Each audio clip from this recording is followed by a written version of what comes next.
have all of our mise en place here. We have our dry ingredients, which is our flour and our salt, cubed and very cold butter, so I just pulled this out of the fridge. Ice water, and then a container to measure that ice water. Vinegar, this is white vinegar, you could also use apple cider vinegar. Our mixer with our mixer bowl and attachment, a paddle attachment, and a bowl scraper. So I'm going to start by adding all of my dry ingredients. So it's just my flour and my salt. There's not a lot of flavor inherently in a pie dough, so the only really flavor is flour and butter, so that salt is very, very important. So I'm going to put this on first speed, let it mix a little bit. So pie dough uses the rubbing method just like our biscuits and our shortcakes did. So again, everything being cool is very important. So it's July right now and I'm taping this. It's pretty hot, so I actually refrigerated my flour for a little bit just to kind of help me out. But I just pulled this butter out of the refrigerator. So it's gonna be exactly like how we did our biscuits. It's just the ratios are a little bit different. So I like to kind of coat these so they don't stick to each other. That's just me.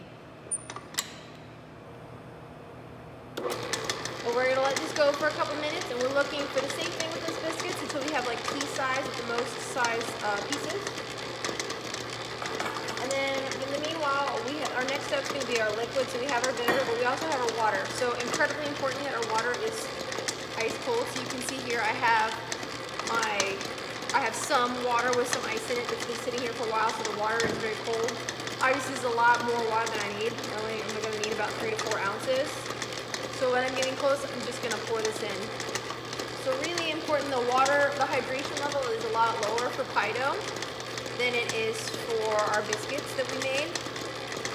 The more water you add, the easier it is going to be to roll out, but the more water you add, the tougher your crust is going to be. So we're going to try and find that balance. Now, our recipe has 3 to 4 ounces, which sounds a little confusing, but a lot of times we have differences in the type of flour we use, the temperature of our room, the moisture level of our room. Those kinds of things can affect how much moisture you're going to need to add to your dough, or how much you've incorporated the butter. So hopefully you can see, I know this is going to be a little bit hard, but already this flour looks a little bit moister because it's starting to incorporate some of the butter into it.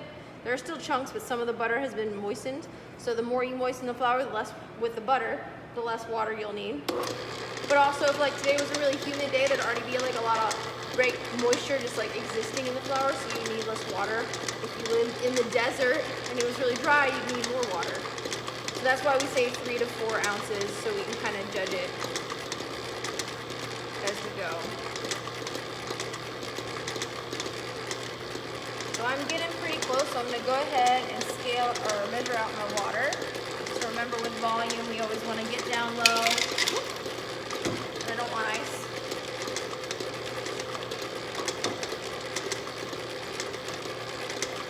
Get down low so we can see. And I'm pretty tall, so if I was doing this screen, I definitely would be able to see. So there's my 4 ounces of really nice and cold water. So I can stop. And I can check on it. So hopefully you can see. I had a student say that when the flour gets hydrated like this, it looks like the Kraft Parmesan cheese you get in the little green can. And I agree with him. I never really thought of it that way. But most importantly, you still have butter chunks. If you've mixed it until you have no butter chunks left, you're gonna have no flakes in your pie dough, which will be very sad. It'll be fine, but it will also be sad. So again, I just kind of like to run my hands through to see just generally what size chunks I have. And I'm like 2 seconds away, I think. Don't count 2. But I'm really, really close. And you can do this by hand just like we did, the shortcakes by hand, but the mixer obviously just goes a little bit quicker than by hand. So this is pretty much what you're looking for. So hopefully you can see we still have some butter chunks, maybe a little bit bigger than pea. I'm okay with that. I like it real flaky. All right. So now it's time to add our liquid. So vinegar maybe seems a little weird, and yes, we're going to use this pie dough for, we can use this pie dough for savory things, but you can also use this pie dough for sweet things. So vinegar might seem a little odd to add. So it's a very small amount, so it's not going to affect the flavor a lot. It might add just a little bit of acidity, but very little. But most importantly, what it's going to do is the acidity is going to break down some of our gluten. So that's going to help us make sure that we don't overwork our, if we've overworked our dough, it's going to help us out a little bit. It's also going to help it be a little bit easier to roll out because not quite as much gluten is formed. So it'll be easy to roll out, a little easier to roll out, and also a little bit more tender. So that doesn't mean we should overwork our dough. So we want to add that first because we want to make sure we add all of it. And then we're going to add our water. So I'm going to aim to add about 3 ounces of my water and reserve a little bit because I can always add a little bit more. I can't take any out. Doesn't work that way. All right, so that's 3 ounces. And I'm going to watch this very carefully because, again, when we have moisture and agitation, we're starting to build gluten, and we don't want a lot of gluten, so we don't want a tough crust that's hard to roll out. So I like to do a little bit of a pulse at first, and then I stop it when it kind of starts to look like it's coming together, and I'll pick it up in my hand and squeeze and see how it comes together. So this is coming together, but it still feels a little on the dry side, so I'm going to add a little bit more of my water, and then you'll say there's not a lot left, just add it all. But I'm probably only going to add about half of what's left because, again, that little bit of moisture difference can make the difference between a tender pie crust and a overmixed pie crust. So I'm going to do that, and again, it's not mixed all the way, so I'm going to take another check. I'm going to get a fistful, and I'm going to squeeze it together, and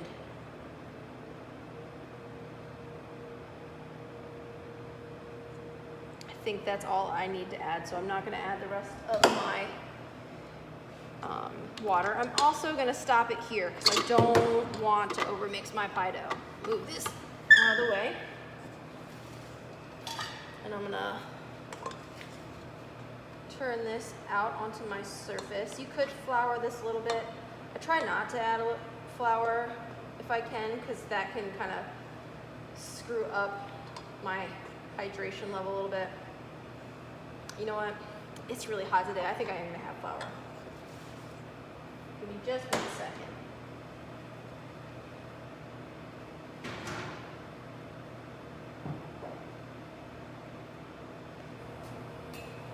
Alright. So I don't want to add very much flour, at least. So now I can turn it out, and you're going to see it doesn't really look like a pie dough yet. That's okay. And you'll see that there's some dry bits, and that's okay too. We're gonna get it to all come together. No worries. Don't worry. It's all gonna be okay.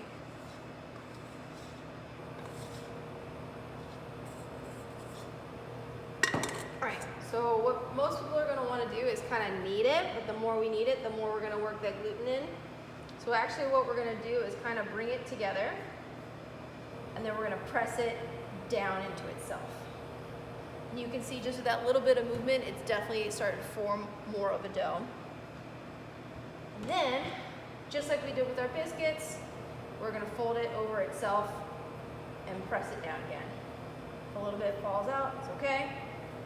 And just like the biscuits, you know, some of the dry bits are gonna fall off. It's not worth panicking over. Trying to make sure they go. And again, when we fold this, we're gonna help create more and more layers of the fat and butter, which is gonna help make it a little bit more flaky. So I'm gonna probably do just one more. And it shouldn't look perfect. So like people see like the store-bought pie doughs and they look like really nice and smooth. You actually still want it to look a little shaggy. You don't want it to be this perfectly smooth dough. If you've made it into this perfectly smooth dough, it's overworked. You don't want that. So you can see I kind of have a little bit of cragglies on the side. It's actually what I want. I know it seems crazy, but it's true. All right, so this dough that I'm making is for our chicken pot pie. So chicken pot pie has a bottom and a top crust. So this is actually going to make 2 crusts for me. So I want to go ahead and cut it in half best I can. And I'm going to just use my bowl scraper. A lot of times I kind of like try to mark it and then like move this out of the way to make sure I had it right, which is probably good for this time because I didn't have it quite right. And then I'm gonna just kind of warp this into a round. Whenever I'm rolling something out, I want to think about the shape that I need. So if I'm making a pie, I'm gonna need it to be round. So it's easier to get a circle if you start from a circle. So I'm just gonna, as gently as I can, manipulate this into a circle and then kind of pat it into a disc. Because the flatter it is to start, the less work I have to do later. So do that with both of them. So again, just kind of, just gently, without really folding or kneading, just kind of pat it into a disc. And the more perfectly round, again, the easier it is going to be. So I'll probably make this one a little bit more. And the flatter, the more evenly it's going to be, and easier it's going to be when we're done. So I'm happy with that. So now I'm just going to wrap it in plastic wrap, nice and tight. So I pull out my plastic wrap, and then I'm going to put this down. Make sure I'm pulling it nice and tight, then tuck that under, just like that. If we had left this as one whole piece and then later tried to make it into 2 pie crusts, it would have been a lot harder because we're actually going to chill this. So what chilling does is it gives that time for that butter to solidify back up, because it's gotten softer because of my hands, the heat from my hands, but also the friction of the mixer. So we want it to be nice and chilled, because if it's too soft, it'll melt too early in the oven, and we don't want that. Another thing it's going to do is going to give that chance for the gluten to relax. So gluten kind of works like a muscle. The more you work it, the tighter it gets. But then if you let it relax, it kind of loosens up. So we're going to let this rest for at least an hour, preferably overnight. So I'm actually going to make this pot pie tomorrow. So I'm going to get this in the refrigerator. And then when it's all nice and chilled, we can move forward.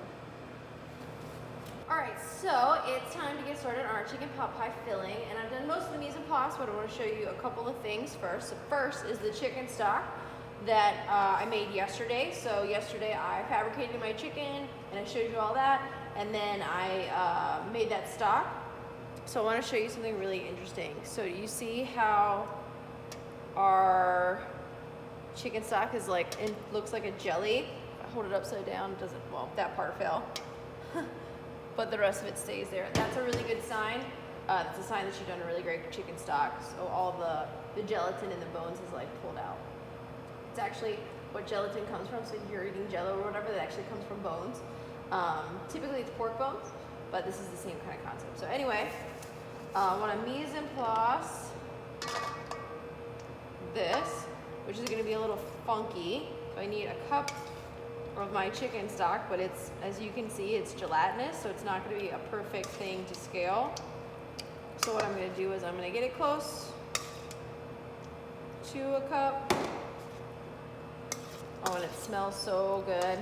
This stuff is way stronger than the stuff from the store, like the pre-made chicken stock. This is way stronger in flavor, which is awesome. So if you look at here, there's like a lot of pockets and stuff. So it's not getting an accurate kind of measurement. So what I'm going to do is I'm going to actually pop this in the microwave real quick, which is going to melt it back down into a liquid so I can get a really accurate reading. But I don't want to melt it all, just because I know I'm not going to need it all. So I'm going to melt this real quick and see if I got it right.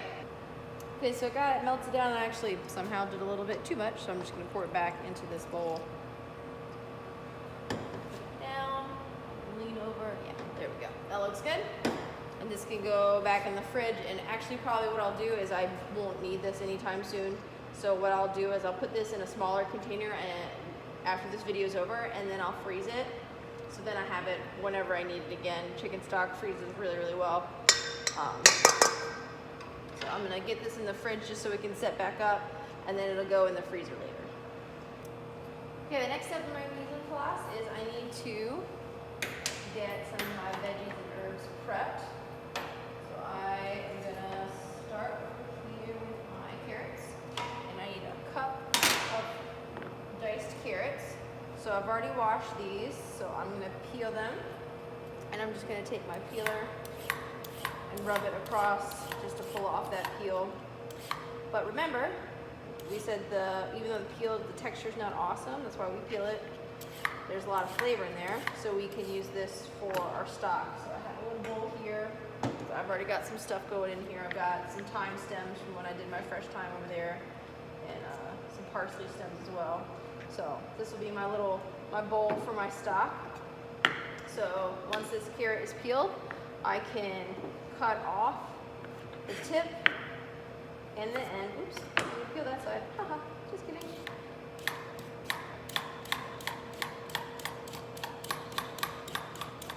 There we go.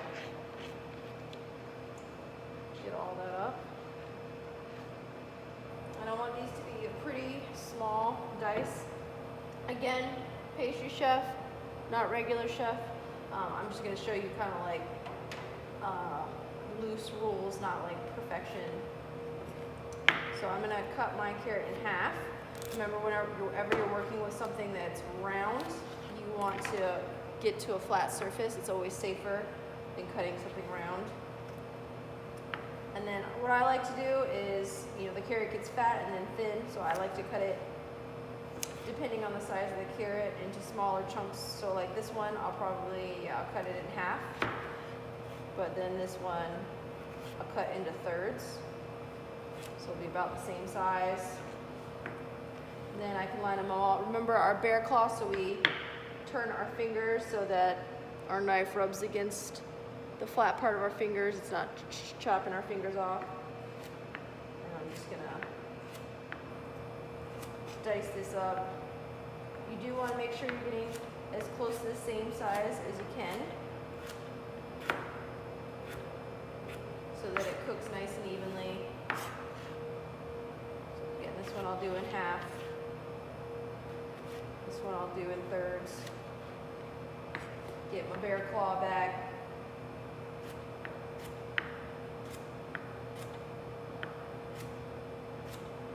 You see my knife tip is staying on the cutting board, it's not coming off.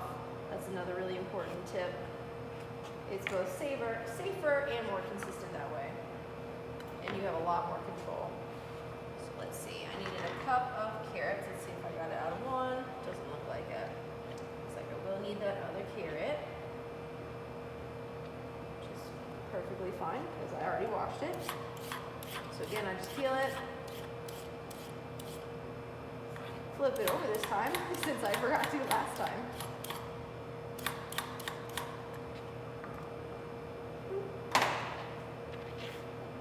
Cut off the top and the end. All this is for stock for later. Again, we paid for our carrots by the pound. So if we throw away that skin, we're throwing away money. Cut this one in half. In half, and again we're trying to aim for the same size pieces that we had before. I always think chicken pot pie is a nice, like, comforting home dish, so I'm trying to get to this about the same size pieces, but they're a little bit not perfect dice. I'm not gonna fret about it. So I'm gonna cut this one in half, and this one's pretty skinny, so I'm just gonna go ahead and chop that.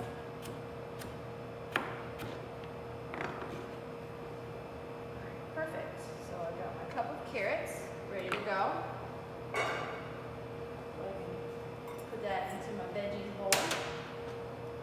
And then I'm gonna need half a cup of celery, which I'll probably only need one. So this is already washed as well.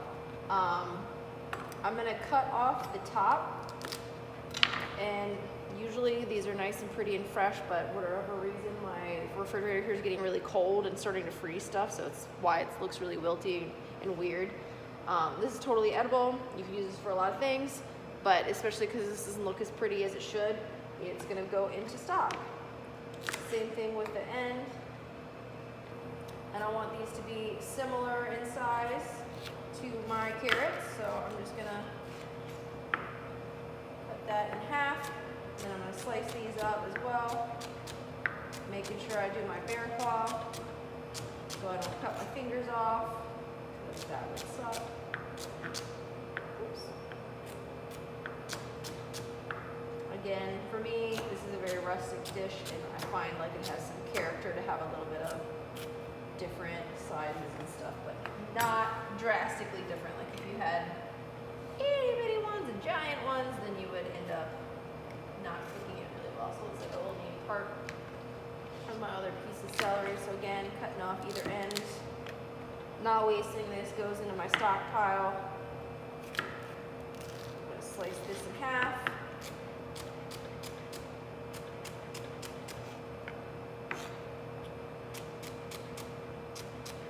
Bear claw. Again, knife tip stays on the cutting board the whole time. Just a little ugly. So, get my half a cup. A little less. And I can either use the rest of this for another recipe, or since I'm not making anything else with celery, into the stock it goes. And then my celery goes there. Next I can do an onion, and oh my god, this is just like a freaking giant onion. I don't know why. Onions typically aren't this big. It is giant. So we are gonna dice this onion so it's a little bit different. So what we're gonna do, so there's two ends to our onion. So there's the stem end, so there, if this was growing, there would be a stem coming out of here. And this is the roots end, so this part is underground, and then there's roots, and then there's a stem growing above ground. So I'm gonna take the stem and I'm gonna cut the stem off.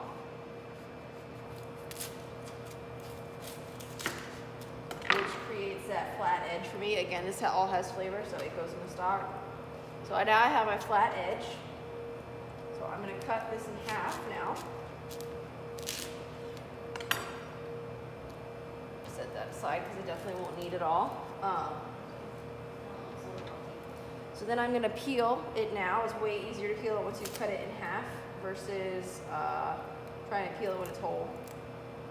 So I'm going to peel it, and a lot of times this first layer is kind of waxy, like this is really waxy. So it's not technically the peel, but it's not a really great texture, so a lot of times I would pull that off too. But again, don't waste it. You paid for it. You paid for your onions by the pound, so you paid for this, so it goes into our stock as well. I tell you what, when you're making stocks with all these leftovers, it doesn't look pretty, but it's pretty awesome because you basically get free stock at the end, which is awesome. All right, so to dice up our onion, we're gonna cut this way, and then this way, okay? So I'm gonna cut vertically. So I'm gonna cut across, and I'm gonna do 2 or 3 across, depending on the size of my onion. This is a pretty big onion. So I'm gonna do like 1 more, like that. And then again, trying to think about the size that we have before. Then I'm going to do the same. I'm going to go down, and when I did this, I didn't go all the way to the end. If I cut all the way to the end, then my slices wouldn't be held together. By keeping the root end on, we have something holding this together so the onion's not all sliding around on us.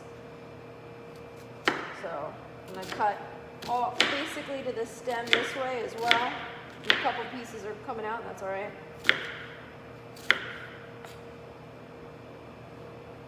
So then I'm going to come and get my final cut.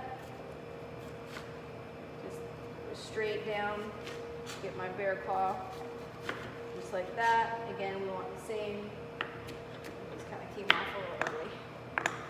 Same general size. Again, this is a pretty rustic cut. I'm not crazy concerned about it being perfect. It's definitely a huge joke in the industry that pastry chefs have pretty mediocre knife skills. Versus culinary chefs, and it's true. culinary chefs cut a lot more than pastry chefs do. So there's my half cup of onions. So we can go in with my veggies. And then this onion I could chop up and use for something else, or I put it in my stock. I'll probably use it for something else. So I'm just gonna set it aside since I have most of an onion still left. Alright, so I can set my stock stuff aside now. Now I can work on my parsley. So this is curly parsley. There's flat leaf parsley and curly parsley. I actually prefer flat leaf parsley, but the grocery store didn't have it, so that's not what I'm going to use. So with herbs like this, usually people tell you to kind of pull the leaves off individually because the stems can be a little bit tough, which is true. But as the plant grows, the bottom of your stem is always really tough, and then when you get closer to the leaves, it's way more tender. So this is really stiff and rigid, but this is not. So for me at home, I usually will use, I usually just kind of pull it off, and a little bit of stem comes with it. I don't typically have a problem with that at home. Everyone's different. Depending on the kitchen you're working in, it might be that they don't want you to do that. It might be that they do. For me personally at home, I don't care, and I never notice the little bit of stem when I do that, and it's way more efficient to do it this way. And remember, in this industry we have pretty small profit margins, so our time is our money, so we definitely don't want to waste time. A little bit more, I think. Looking for about 2 tablespoons of parsley. So whenever we're chopping herbs, soft herbs like this, we're just going to kind of bunch them up. It's going to be a lot easier to cut. Bunch them up, but still get your bear claw in, and then just gently ease your fingers back.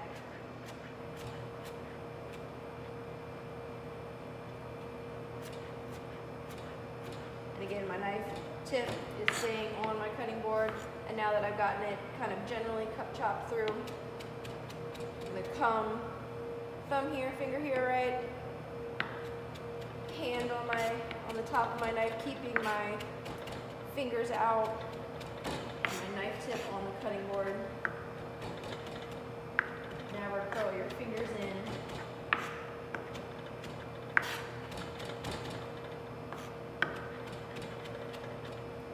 This is probably a little more than enough, that's okay. I like parsley.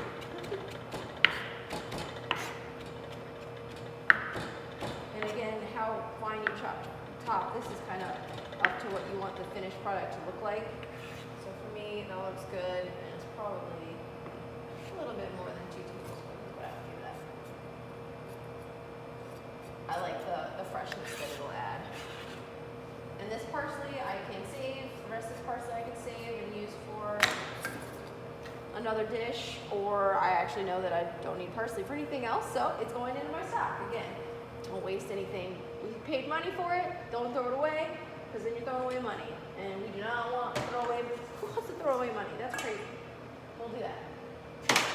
Alright, so now we can cut up our chicken, and we're going for little bite-sized pieces. So this is the white meat of the chicken, from the chicken that we did yesterday. Well, I did yesterday. I don't know what you did yesterday. I did this yesterday. So this is actually a really big chicken. So I needed a pound. So for me, that's 1 chicken breast plus both of the tenders for this. So I'm gonna go in half of these, and then I'm gonna run them through.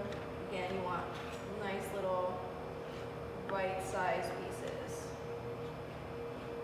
A little tip when you're cutting meat, it's actually easier to cut it if it's kind of frozen. So sometimes, especially if you're gonna look for like a really exact cut, like a really, really thin cut or something like that, if you cut it frozen, it's actually like semi-frozen. Like you might put this in the freezer for 20 minutes, something like that, and it cuts a lot easier. But again, for this, I'm not worried about that. I got a little tendon left there. Let's take that away.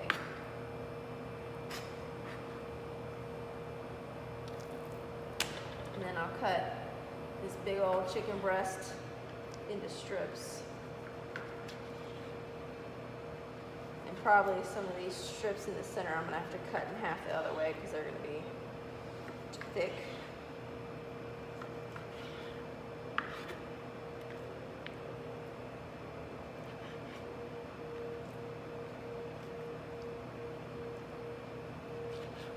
This was pretty large chicken breast, so I can just cut it so again it's similar thickness. My knife through those strips. It looks like my knife could use a little bit of a sharpening. Definitely when you're cutting meat, you want to work with a nice sharp knife. It gets a lot more difficult and dangerous when you're not working with a sharp knife.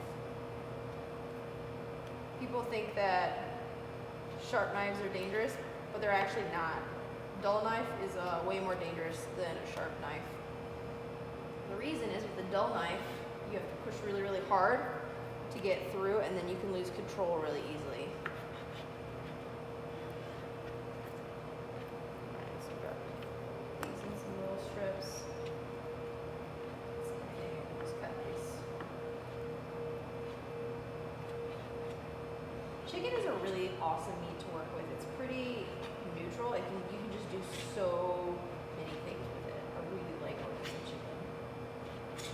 A lot of people have like these fears about chicken because they're afraid that it's going to be dangerous. Because people have gotten sick from chicken, and it's possibly sick from chicken for sure.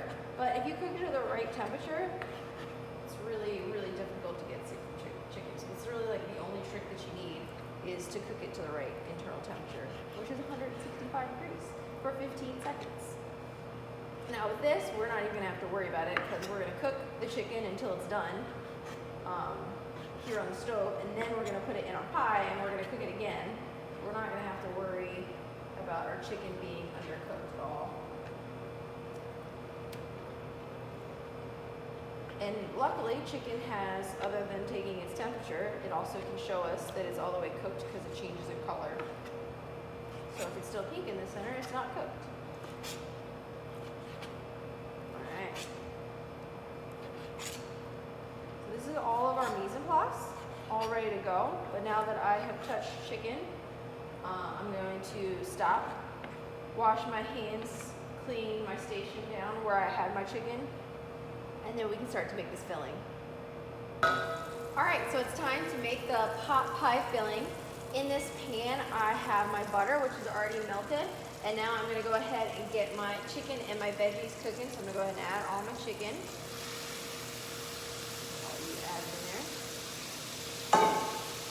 In all of my veggies.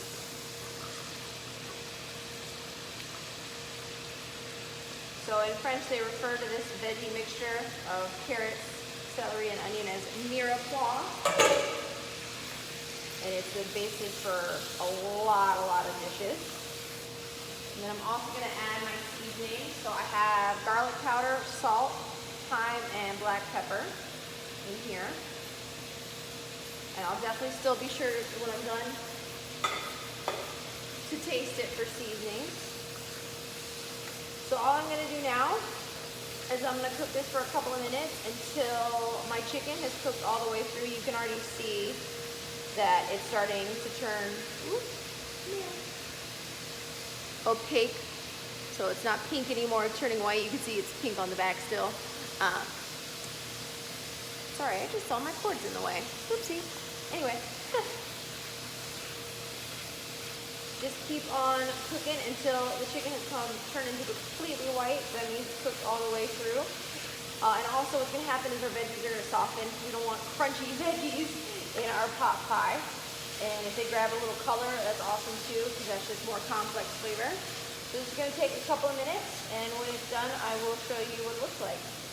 This has been cooking for maybe like 5 minutes or so.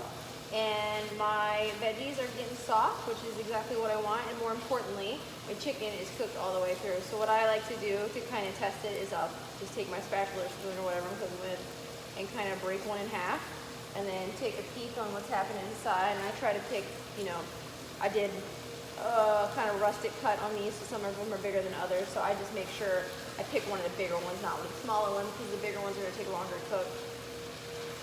And I usually like to test a couple just to double check. So I just test 3 and they're all nice and cooked on the inside. We don't want to cook this any longer than we have to because white meat can dry out. Even though this is going to be coated in a sauce, we still want our chicken to be nice and moist. So since this is all ready to go, I can add in my flour. So this is the exact same concept as we did with our sausage gravy. We're going to create a roux. So we have our fat in there, and we're going to add equal parts of flour to it. We're going to stir this around, make sure there aren't any lumps of flour before we start adding. And again, you can brown a roux to get more flavor. Also not traditional for a chicken pot pie, but traditional for lots of things. If you wanted to brown a roux, you would just keep cooking it until it turned brown. But once all that, you don't see any dry flour or any lumps, we can start to add our liquid. So we're going to start with our heavy cream.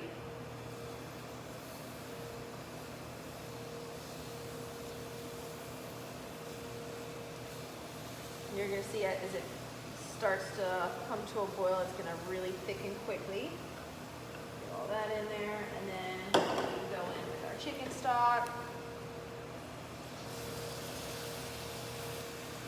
We want to see that browning on the bottom. We want to try and scrape that up when we can, because that's lots of flavor right there.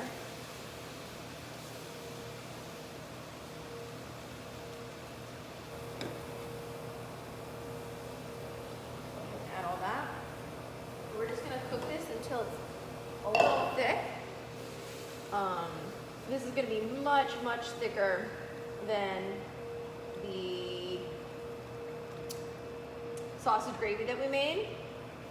So if you think about a pot pie, you're going to need to slice it, and you want the filling to be pretty kind of thick so it doesn't just like ooze out. Our sausage gravy was much, much thinner than this.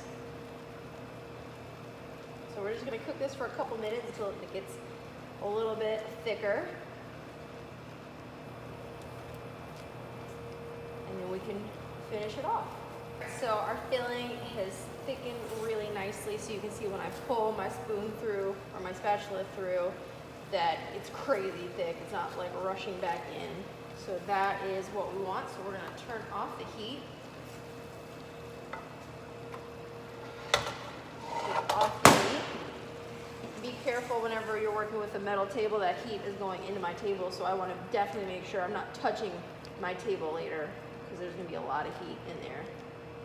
So then on the last ingredient, so this is frozen peas. So they're called IQF in the industry, so that means individually quick frozen.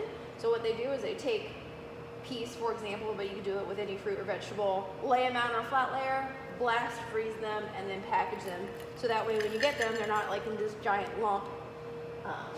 They're kind of separate pieces. It's a really awesome thing. Peas are really only great in the spring. So when you get IQF fruits and vegetables, they're picked at the right time and they're frozen until you're ready for them. So right now it's July, peas are not in season. So the peas you can get right now aren't super. But these were either grown somewhere where they are in season or they were picked in spring. So you're actually guaranteeing a better quality product than if I actually got fresh peas now. They're also, especially with peas, they're a really great convenience product because to get peas out of the shell takes forever. So fresh peas are a lot of work. It is a convenience product that I would highly, highly recommend using. But they cook really, really quickly, so they're literally just cooking in this residual heat. And then the last thing I'm gonna do is add my parsley. And we don't wanna With really soft herbs, you don't really want to give them a lot of heat. So parsley, basil, cilantro, mint, they lose a lot of their characteristics if you cook them and you add a lot of heat to them. So you want to add them at the end like I've just done. However, our thyme, for example, or oregano is another example, is a kind of a woodier herb. It can handle a lot of heat. That's fine. One reason I like adding a little extra parsley, look how pretty it looks with all the colors. All right, so that is our pot pie filling. Now we need to get this chilled because we worked really hard to make those layers in our pie dough, and if we put this in hot, it's gonna immediately start to melt the butter and just ruin the layers that we worked on, and so we're not gonna have a flaky dough, and second, we're gonna actually have a soggy bottom because of that.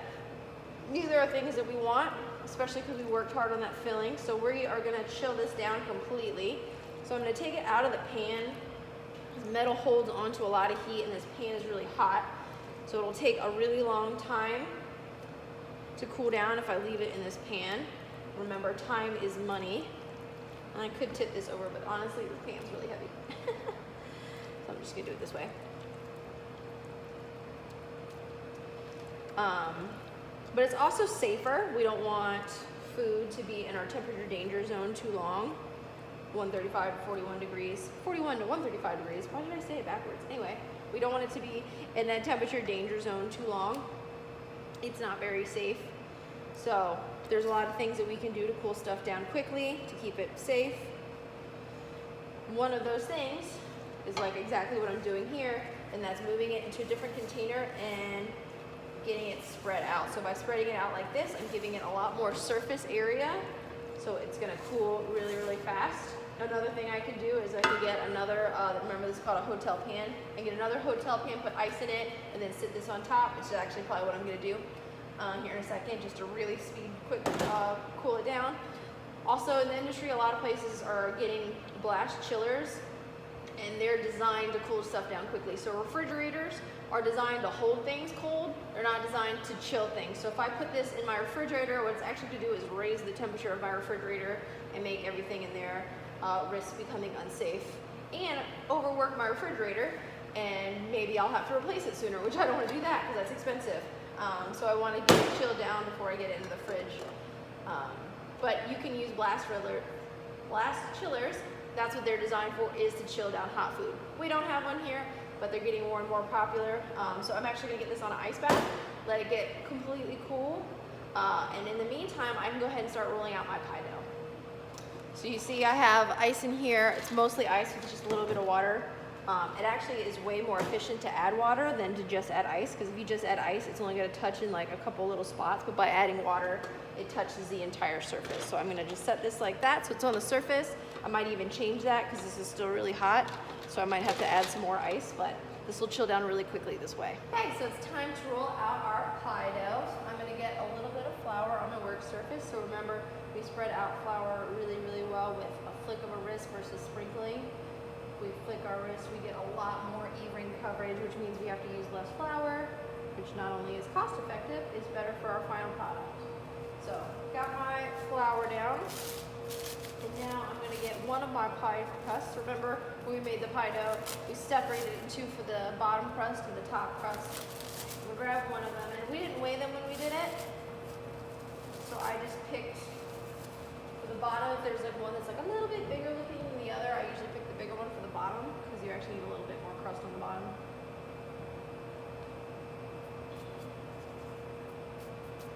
So I'm gonna go ahead and roll this out.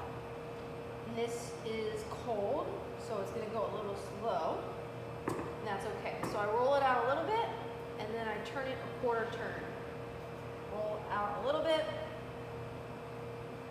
and then I'll turn a quarter turn. And you'll see that some of it will break on the edges. It's okay. It's not a problem. Don't worry about it. But by turning it every couple of rolls, I ensure a couple things. One, that I'm maintaining a circle, and two, that it's not sticking anywhere. So I'm just gonna keep on going until I get it nice and thin and the size that I'm gonna need. Now hopefully you can see I still have butter chunks in here.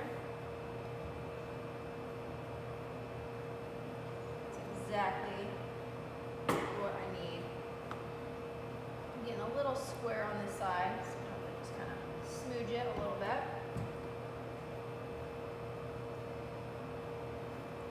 Kind of turn it a little bit and give me a little bit more of a circular shape.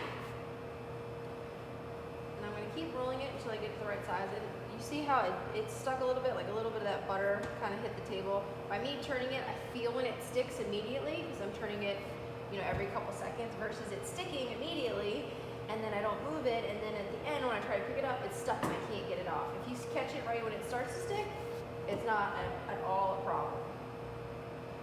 You don't want your pie dough to be thick, it needs to be thin. And you want to make sure that it's big enough. So what I like to do is, this is my pie pan, is I'll turn it upside down and I need it to go at least an inch on either side. So I'm going to keep on rolling.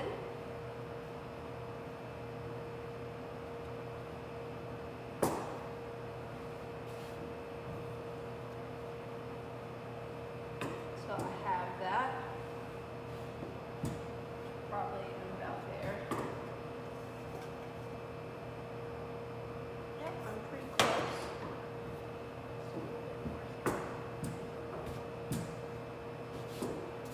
Just like that. I can brush off a little bit of extra flour.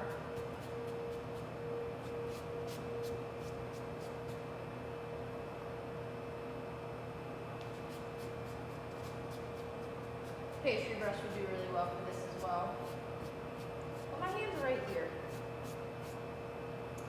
Alright, so then I'm going to drop it into my pie plate. Try not to get too much flour. So I'm going to fold it over my rolling pin, bring it over to me, and then I'm just going to drape it in and try to get it as centered as I can. If it's not centered, it's not the end of the world. You can kind of shimmy it around a little bit. So when I do that, it starts at the bottom here, but then hopefully you can see that this is rounded on the side. So I need to press in the center. And what people want to do is they just want to push in here. If I'm just pushing in right here, I'm just going to stretch this dough. This dough here at the corner is is like the most important structurally to hold up our pie. So instead of pushing, we're actually going to lift this up and press it down. So that way I still maintain the thickness of my pie dough. So we're going to lift up and press down, lift up, press down. So we're not stretching, and hopefully you can see the shadow that's forming. So this is pressed down, this is pressed down versus this is not. So hopefully you can see that. So again, lift up, press down, all the way around. And a lot of times I'll go just kind of a second time around in case me fiddling with something, kind of mess it up somewhere else. And you'll notice I didn't spray the pan or anything. This is not going to stick. No worries there. So we'll have to prepare our pan. So I have our filling, which is nice and cool. I'm just going to kind of get some of that water off. And then I'm going to go ahead and add, so you can see just how thick it's gotten now that it's cool. And you can make this filling just way in advance, like you could make it today and do the pie tomorrow, which is really, really nice to be able to plan ahead that way.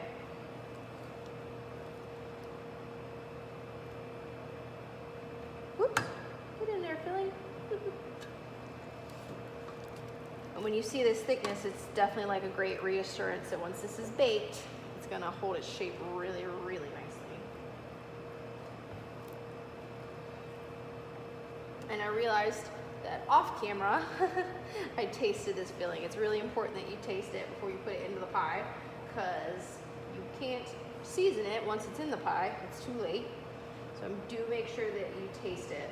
You can always add a little bit of this or that depending on how it tastes now, or more easily when it was warm, actually. So you definitely want to taste your pie. Oops. Pie filling.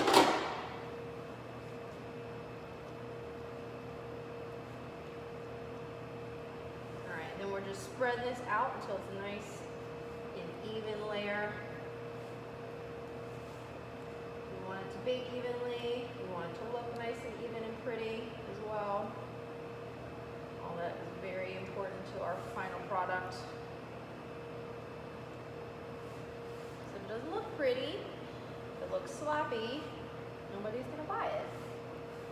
And we don't want that. Not at all. All right. So I'm gonna put this in the refrigerator so that this dough can start to chill, and then I'm gonna get my other piece of dough out and roll it out. All right, let's roll it out. This second pie dough. And again, this one's like the slightly smaller of the two. It doesn't have to be quite as big.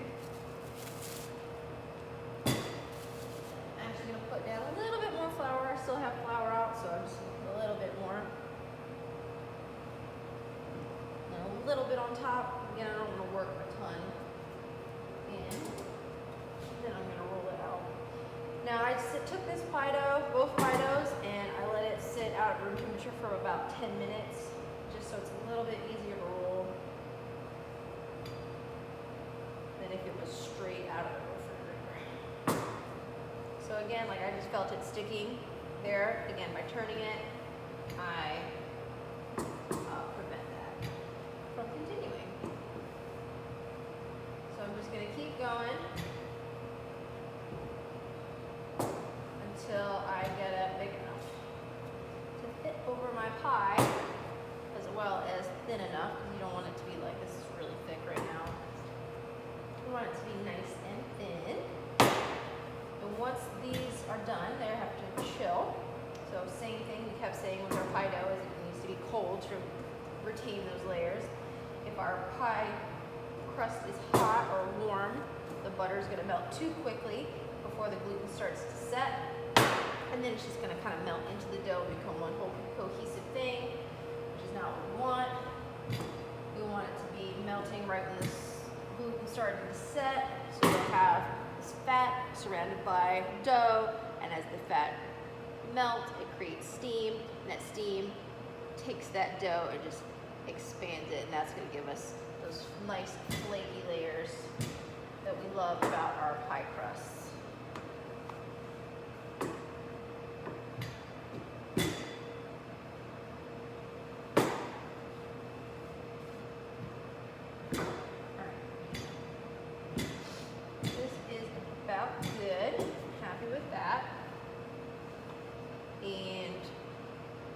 Whenever we do a two-crusted pie, we need to think about steam inside whatever pie filling there is. So no matter what the filling is, there's going to be liquid inside, and when it gets hot, it's going to create steam, and it's going to go like this.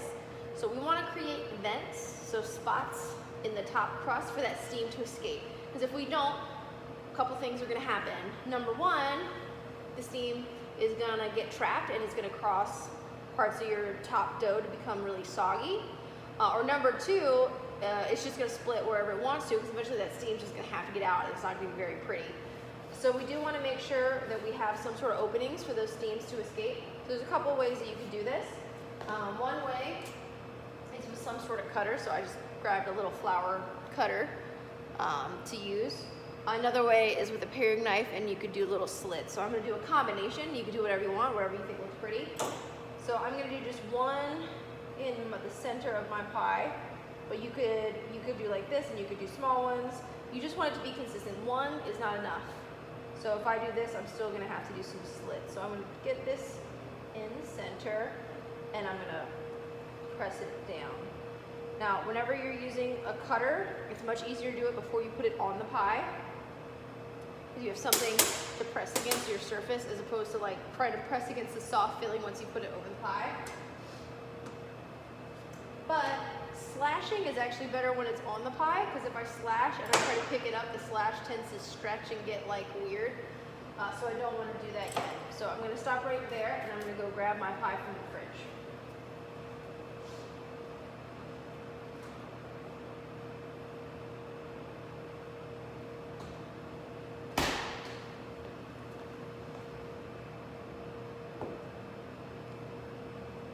All right, got my pie here, and I'm gonna take a little egg wash. So that's just one whole egg with a little bit of water, just beaten together. And I'm gonna brush the ends of the first pie dough, and this didn't cover right here. I don't know if you can see. That's okay, not a big deal. So I'm gonna be able to cover it with the top one. I'm not worried about that at all. But this is just gonna help me let it stick. It also though does mean that I have to be careful when I set this on because I want this to be in the center, and it's not as easy as it seems like it should be. Just a little bit of excess flour off first. But that doesn't mean I need it to work quickly if I don't put it in the center. So I'm gonna do the same thing, fold it, and I'm gonna try my best to get it in the center, and it might not be perfect. So that's not quite perfect, so very quickly I need to lift it up and move it before that egg starts to sit. So that looks, yeah, it looks about center. I'm okay with that. All right. So the next thing I'm gonna do is kind of press in to make sure I don't have like big air pockets anywhere. I don't want to press in really firm or anything, but just a little press. And then it's time to clean up my edges. So you can do this with a knife, but frankly the easiest way is with scissors. Just make sure that they're clean. Most of the time people, when they're at home, they don't use scissors for pastry. In the pastry shop we would have scissors specifically for tasks such as this, but you definitely want to make sure they're clean and they haven't been cutting paper or fabric or whatever you might cut with your fabric, with your scissors. So I'm just gonna trim. I'm gonna feel for the edge of the pie plate, and I'm gonna go just barely past it. I'm just gonna trim all the way around. Oops. And that's just gonna neaten up my crust. Oops.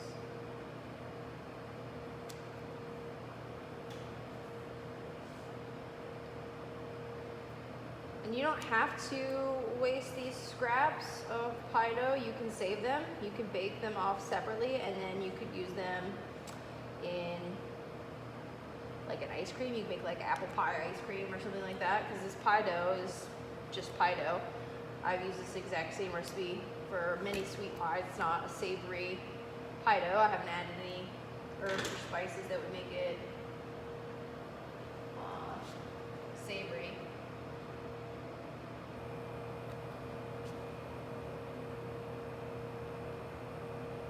It's always great to think of kind of creative ways to use product, because again, I paid for this pie dough, paid for the ingredients.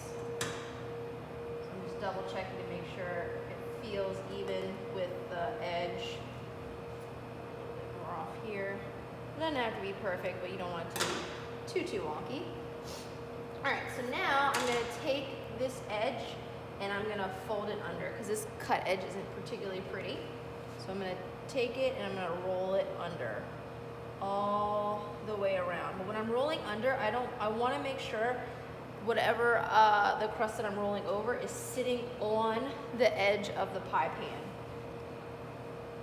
Because if it's not, it can fall into your pie, or kind of like weigh it down and fall in. So you really want it to be resting on the edge.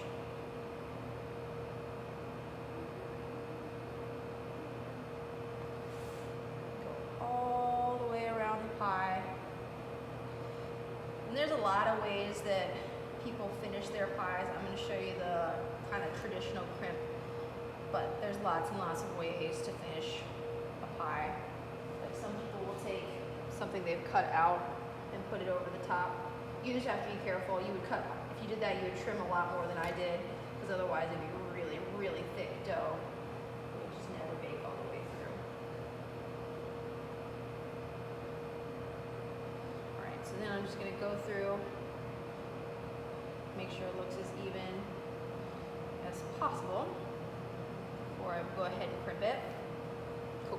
So happy with that. So now I can crimp it. So I'm going to take 2 fingers and on one hand, 1 finger on the other hand, and I'm going to press that 1 finger in between, and that's when it is going to create my crimps. Now, pretty much every pie dough is going to shrink a little bit when it bakes.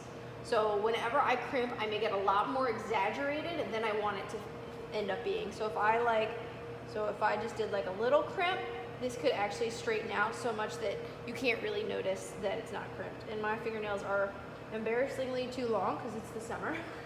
So I'm actually gonna do the side of my finger as best I can. And that's gonna create my crimp. So I do one like that, and then I take my 2 fingers and I put my first finger in the divot that my second finger made, just like that. I just move it over and press. Keep going all the way around. And again, I'm exaggerating my crimping because I know that it's going to shift a little bit. And I kind of, you know, everybody's crimping is a little bit different. If you have your fingers really wide, it gives you like a rounded crimp, versus I had my fingers really tight together, which gives it more of a pointed crimp. So that's kind of a way that you could vary yours. You could hold your fingers out really wide to make a big crimp. So even with this, there's like a lot of kind of different ways that you could do it. It's always nice to find ways to differentiate your product. If you had like a little chicken head cutter, that'd be really cute. So it could be like, oh look, it's chicken pot pie with a chicken head cut out. Like that would be really adorable. So we made it all the way around, just like that. So we just really woke up our gluten. So I made the pie dough yesterday, let it chill in the fridge, the gluten relaxed, and now I've reworked it because I rolled it out and I crimped it and all these things. So the gluten needs to relax again, and my butter's gotten a little warmer because it's been at room temperature, so my butter needs to chill as well. So I'm actually going to put this in the freezer for 15 to 20 minutes to let it all chill and relax before it goes into the oven. Now I know I mentioned that I was going to put slats in here, but I'm actually going to wait till it's cold because it's going to be a lot easier and cleaner to do it when it's nice and cold. So this is going to go into the freezer until it's nice and cold, and then we'll get some slats, we'll get some egg wash, and it's going to go in the oven.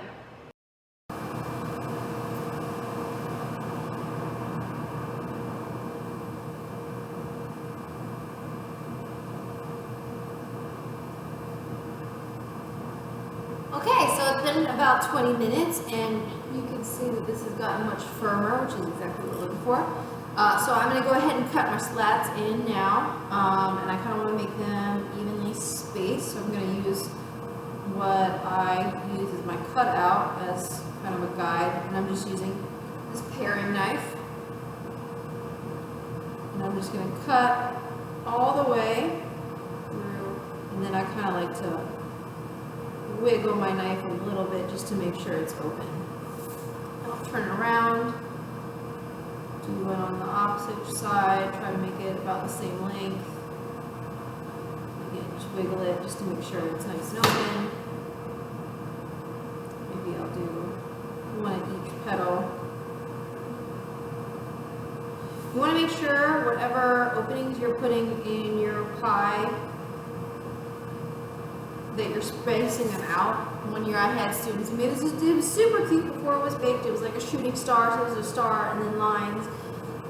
But because they weren't evenly spaced, half of the pie looked really great, and the other half of the pie, the top crust had gotten soggy because there wasn't anywhere for that steam to escape.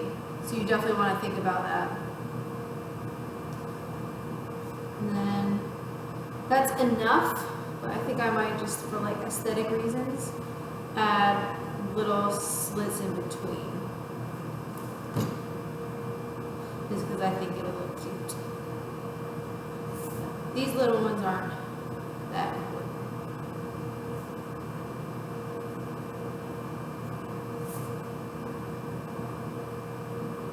Alright, cool. So now it's time to give this guy an egg wash. So again, this is just that same egg wash that I used to glue before, because why would we be wasteful? And I'm just going to brush a nice even layer all over, and this is just going to give you this really pretty brown crust.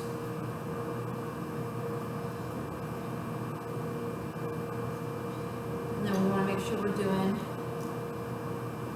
our flutes as well. Flutes are crimps. they get this really pretty shine when they bake.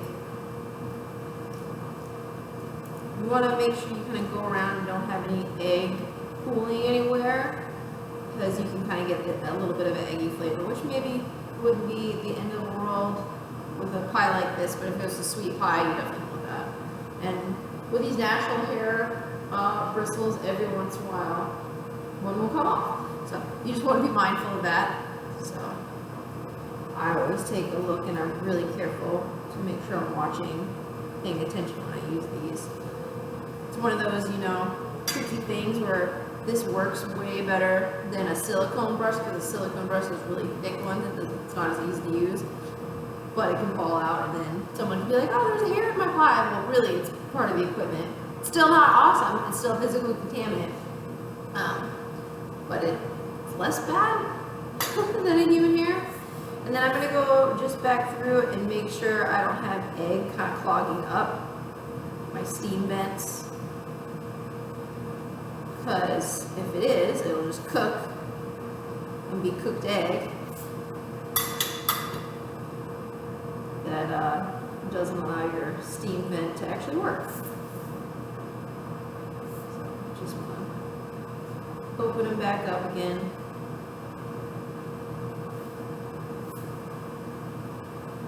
You could actually do this after the egg wash too.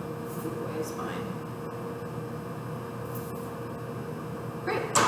So now this is going to go into a 425-degree oven, and I'm going to look for it to get really nice and golden on the top, and the filling should be bubbling. Okay, so this pie is out of the oven. It's been out for about 20 to 30 minutes, and I want you to see the gorgeous color that it's got. It's nice and deep and golden, which is a great indicator that our pie dough is cooked all the way through. And you can also see I'm holding it up like this, and my filling's not moving, so that means it's set up really nicely. So when I do go to cut into it, it's not going to move around on me, even though it's still warm. So like it's very warm on the bottom, so it's the perfect temperature for serving. You don't want to serve it straight out of the oven because the center needs a little bit of time to set, and also it's like molten lava hot in the inside, and you don't want to burn yourself or your customers by tasting something that's been straight out of the oven. So you do want to let it sit for a little bit. But this is our chicken pot pie. I cannot wait to eat this for dinner. I hope you enjoyed this demo.